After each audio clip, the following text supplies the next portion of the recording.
Introdução. O versículo de Isaías 45:7 é um versículo desafiador de entender. Ele afirma que Deus é o Criador de todas as coisas, sejam elas boas ou más. Essa afirmação pode parecer contraditória, pois Deus é geralmente visto como o Deus do amor e da bondade. Neste estudo dirigido, vamos explorar esse versículo e tentar entender o que ele significa. Vamos responder a algumas perguntas-chave e refletir sobre as implicações desse versículo para nossa fé. Perguntas e respostas. Pergunta 1. Qual é o versículo de Isaías 45:7? Resposta. Eu formo a luz e crio as trevas, faço a paz e crio o mal, eu, o Senhor, faço todas estas coisas. Pergunta 2. Quem está falando neste versículo? Resposta. Deus está falando. Pergunta 3. O que Deus está dizendo que ele faz?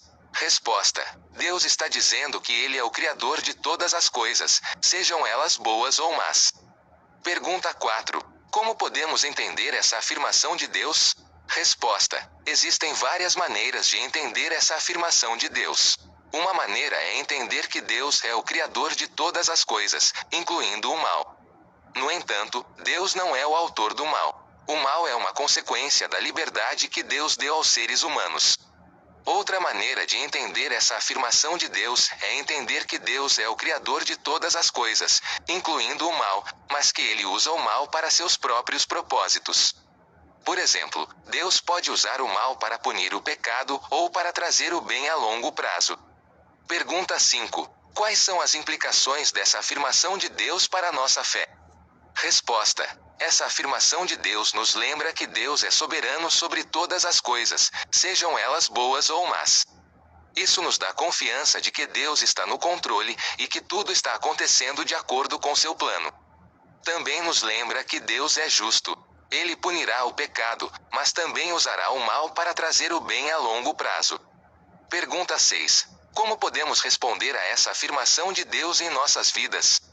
Resposta. Podemos responder a essa afirmação de Deus de várias maneiras.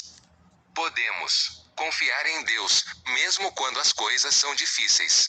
Perdoar aqueles que nos fizeram mal. Trabalhar para o bem no mundo, mesmo quando o mal está presente. Oração final. Deus, Pai Celestial, obrigado por seu amor e cuidado. Ajude-nos a entender a sua afirmação de que tu és o Criador de todas as coisas, sejam elas boas ou más. Dá-nos confiança de que tu estás no controle e que tudo está acontecendo de acordo com teu plano. Ajude-nos a perdoar aqueles que nos fizeram mal. E nos dê a força para trabalhar para o bem no mundo, mesmo quando o mal está presente. Em nome de Jesus, amém. Conclusão. O versículo de Isaías 45:7 é um versículo importante que nos ensina sobre a natureza de Deus. É um versículo que pode ser desafiador de entender, mas também é um versículo que nos dá confiança e esperança. Quando entendemos que Deus é o Criador de todas as coisas, sejam elas boas ou más, podemos confiar que Ele está no controle e que tudo está acontecendo de acordo com seu plano. Isso nos dá a força para enfrentar os desafios da vida e para trabalhar para o bem no mundo.